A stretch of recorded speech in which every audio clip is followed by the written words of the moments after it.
মালদা জেলার মানিকচকের ভূতনিতে বন্যা পরিস্থিতির বেশ অবনতি হয়েছে। বিচ্ছিন্ন হয়েছে যোগাযোগ ব্যবস্থা, বহু মানুষ আশ্রয়হীন। এমন অবস্থায় ভূতনির দক্ষিণ চণ্ডীপুর অঞ্চলের বন্যা পরিস্থিতি পরিদর্শন করলেন সদর মহকুমার শাসক সহ প্রশাসনের আধিকারিকেরা।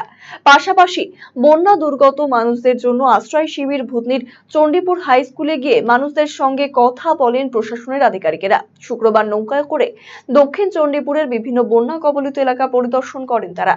এদিনের কর্মসূচিতে উপস্থিত ছিলেন সদর মহকুমা শাসক পঙ্কজ তামাং, মানিকচক পঞ্চায়েত সমিতির সভাপতি পিঙ্কি মণ্ডল সহ অন্যান্য প্রশাসনিক আধিকারিকেরা। এলাকার বন্যা পরিস্থিতি ঘুরে দেখার পাশাপাশি তারা কথা বলেন স্থানীয়দের সঙ্গেও শোনেন তাদের অভাব অভিযোগের কথা। চণ্ডীপুর হাই স্কুলে মিনিমাম 250 ফ্যামিলি আছে।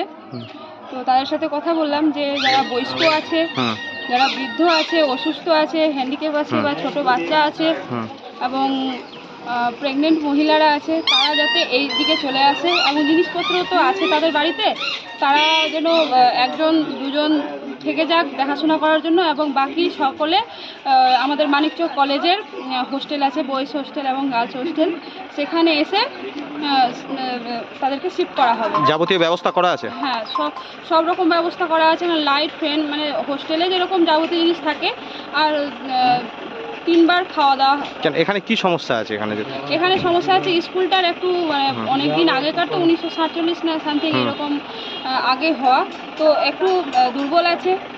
তো তার জন্যই আমরা চাইছি দক্ষিণ চণ্ডীপুর সকল যারা আছেন স্কুলে তাদেরকে বললাম যে তারা সেফলি যাতে কলেজে গিয়ে শিফট হয়।